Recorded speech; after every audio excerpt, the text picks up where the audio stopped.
अंग्रेजन बहू और बेचारी भूली सास। माधवी अपने पति रमेश और अपने बेटे अजय के साथ रहा करती थी। अजय का बचपन से एक ही सपना था कि वो अपनी आगे की पढ़ाई यूएसए में पूरी करे और इसीलिए वो यूएसए पढ़ाई करने के लिए चला जाता है। 3 साल बाद जब वो अपनी पढ़ाई पूरी करके आता है तो अपने बेटे के आने की खुशी में माधवी उसकी पसंद के कई तरह के पकवान बनाती है और जब घर की डोरबेल बजती है तो माधवी अपने पति रमेश को कहती है, लगता है मेरा अजय आ गया है, आप यहीं बैठना, मैं दरवाजा खोलती हूँ। माधवी जल्दी से जाकर दरवाजा खोलती है तो दरवाजे पर अजय के साथ एक लड़की को देखकर वो अजय से पूछती है, ये कौन है बेटा? माँ, ये ग्रेटी है। हम दोनों यूएसए में साथ ही पढ़ते थे और अब ग्रेटी इस घर की बहू है। क्या बहू? अरे बेटा, तूने शादी कर ली और बताया भी नहीं। कम से कम अपनी माँ को बता तो देता कि तू अपने साथ इस घर की बहू लेकर आ रहा है। मैं बहू के आने की कुछ तैयारी तो कर लेती। कोई बात नहीं बहू, यही रुक, मैं अभी तेरे लिए पूजा की थाल लेकर आती हूँ। मॉम, आप अपनी ये फॉर्मेलिटीज बाद में पूरी कर लेना। I'm so tired right now. अच्छा डार्लिंग, अपना रूम कहाँ है? कोई बात नहीं बहू, तुम पहले आराम कर लो, तब तक मैं तुम्हारे लिए चाय बना कर लाती हूँ। ग्रेटी अपनी सास की किसी भी बात का कोई जवाब नहीं देती और अपने रूम में जाकर सो जाती है। कुछ देर बाद माधवी अपने बहू बेटे के लिए चाय नाश्ता लेकर उनके कमरे में जाती, जहाँ ग्रेटी अपनी सास से कहती है, हाँ चाय, चाय। क्या हुआ ग्रेटी? अपनी मॉम को बोलो कि अब ये जब भी हमारे कमरे में आए तो नॉक करके आए। आपसे मैं ऐसा ही करूंगी बहू। वो तो आज ही तुम दोनों आए हो तो मुझे लगा थक गए होंगे, इसलिए जल्दी जल्दी मैं ऐसे ही चाय नाश्ता लेकर आ गई। वो क्या है ना, अजय जब भी बाहर से आता है तो आते ही चाय मांगता है, बस इसीलिए मैं ना ये चाय यहाँ रख देती हूँ, पी लेना, अदरक वाली चाय है। ये बोलकर माधवी वहाँ से जाने लगती है। तभी ग्रेटी अपनी सास से कहती है, जाते हुए अपनी साथ अपनी ये चाय भी ले जाओ, क्योंकि अजय अब चाय नहीं पीता। हाँ माँ, जब से मैं यूएसए गया हूँ तब से मैंने चाय पीनी छोड़ दी है। अब एक काम करो, हम दोनों के लिए कॉफी ले आओ, मैं सच में बहुत ज्यादा थक गई हूँ। अरे ठीक है, ला देती हूँ। अच्छा बेटा, तुम्हारे मम्मी पापा इंडियन है या फिर वही अंग्रेजी है? मेरे मम्मी पापा इंडियन हैं, पर मैं शुरू से यूएसए में रही हूँ, इसलिए मैं खुद को अंग्रेज़ी मानती हूँ। वैसे अब जल्दी से जाकर मेरे लिए कॉफी लेकर आओ और मेरे बारे में इतना ज्यादा इंक्वायरी करने का जरूरत नहीं है। अरे हाँ हाँ, अभी लाती हूँ।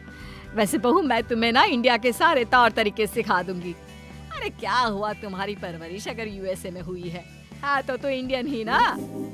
आपसे ज्ञान नहीं मांगा है, अब कुछ देर के लिए हम दोनों को अकेला छोड़ दो प्लीज, हाथ छोड़ता है। अपनी बहू की बात सुनकर माधवी वहाँ से चली जाती है। माधवी का उतरा हुआ चेहरा देखकर रमेश माधवी से कहता है, हमने इस नालायक को बाहर पढ़ने के लिए भेजा था और इसने क्या किया, बाहर से अंग्रेजन बहू उठाकर ले आया। माधवी, तुम बहुत भोली हो, पर मैं नहीं। ये लड़की हमारा घर तोड़ देगी, हमसे हमारे अजय को दूर कर देगी। देखा, आते ही कैसे रोब झाड़ रही है, जैसे तुम इस घर की नौकरानी हो। तुम उसको बोलो कि तुम इस घर की मालकिन हो और उसकी सास हो, वो वही करे जो तुम कहोगी। अरे आप बेकार में ही गुस्सा हो रहे हैं। बहू यूएसए की है, यहाँ नई नई आई है, उसको यहाँ के तौर तरीके नहीं पता और वो मुझे अपनी माँ मानती है, तभी तो अपने नखरे दिखा रही है। वैसे भी ना बहू बेटी दोनों बराबर ही होती है। माधवी, कौन सी बेटी अपनी माँ से ऐसे बात करती है जैसे तुम्हारी बहू कर रही है? मैं बस तुम्हारे कहने पर चुप हूँ, वरना मैं अपने बहू बेटों को आज ही घर से निकाल देता। ये कहकर रमेश वहाँ से चला जाता है। ऐसे ही कुछ दिन बीत जाते हैं और ग्रेटी अपनी बेचारी भोली भाली सास पर अत्याचार करती रहती है। ग्रेटी अपना सारा काम अपनी सास से करवाती और उसी को भला बुरा सुनाती। ऐसे ही एक दिन माधवी कपड़े धो रही होती है और ग्रेटी माधवी को सताने के लिए अपने सारे कपड़े लाकर उसे देती है और कहती है, मॉम्स, ये मेरे कुछ कपड़े हैं, जरा इन्हें भी धो दो। इतना बोलकर ग्रेटी तैयार होकर घर से जाने लगती है। तभी माधवी उससे कहती है, बहू, आज तुम्हारे ससुर के दोस्त के घर में एक छोटी सी पार्टी है। उन्होंने सहपरिवार बुलाया है। मैं चाहती हूँ कि तुम और अजय भी आज हमारे साथ वहाँ चलो और आज ना साड़ी पहनना। मॉम, अभी मैं क्लब जा रही हूँ। रात को मुझे टाइम मिलेगा तो आपके साथ चली जाऊंगी, पर साड़ी बारी नहीं पहनूंगी। ये कहकर ग्रेटी वहाँ से चली जाती है।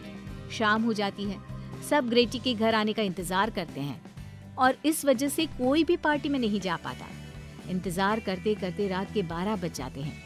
12 बजे रात को ग्रेटी नशे की हालत में जख्मी घर आती है।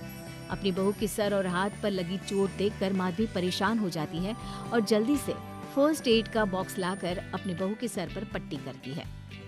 एक माँ की तरह प्यार करते हुए वो अपनी बहू से कहती है, बहू, तुझे चोट कैसे लग गई बेटा?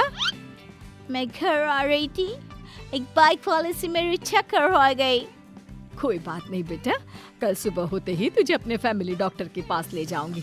अच्छा, अब तू ना आराम कर, मैं तेरे लिए अभी हल्दी वाला दूध लेकर आती हूँ। माधवी, मैंने तुम्हें पहले ही समझाया था, ये अंग्रेजन हमारे घर के लिए ठीक नहीं है, पर तुमने मेरी एक नहीं मानी। अब देख लो, आज इस अंग्रेजन बहू की वजह से सारे मोहल्ले में हमारी नाक कट गई है। आज सब हम पर हंसते हैं और ये सब कुछ तुम्हारी वजह से हुआ है, तुम्हारी छूट की वजह से हुआ है। ये कहकर रमेश अपने रूम में चला जाता है, पर माधवी अपनी बहू की पट्टी करके उसे उसके कमरे में जाकर सुला देती है।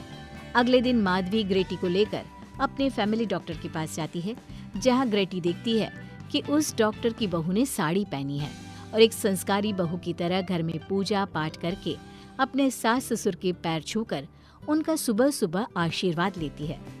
डॉक्टर की बहू को देखकर ग्रेटी को अपना बर्ताव याद आता है और उसे एहसास होता है कि वो अपनी भोली और मासूम सास के ऊपर कितना अत्याचार करती है, पर फिर भी माधवी सबसे लड़कर हमेशा उसका साथ देती है। ये सब देखकर ग्रेटी को पश्चाताप होता है और कुछ देर बाद वो दोनों दवाई लेकर घर आती है। जब माधवी ग्रेटी को दवाई खिलाने के लिए उसके पास जाती है तो, मॉम, मुझे माफ कर दीजिए, मैंने कभी भी आपके प्यार को नहीं समझा।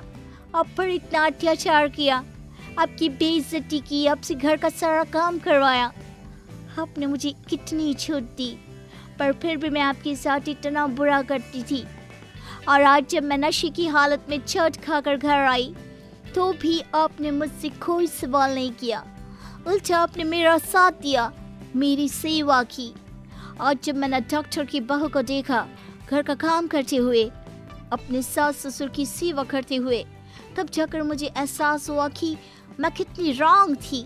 एक इंडियन होकर भी एक बहू के कर्तव्य से दूर रही और आपके ऊपर अपनी अंग्रेजी का रौब झाड़ती रही।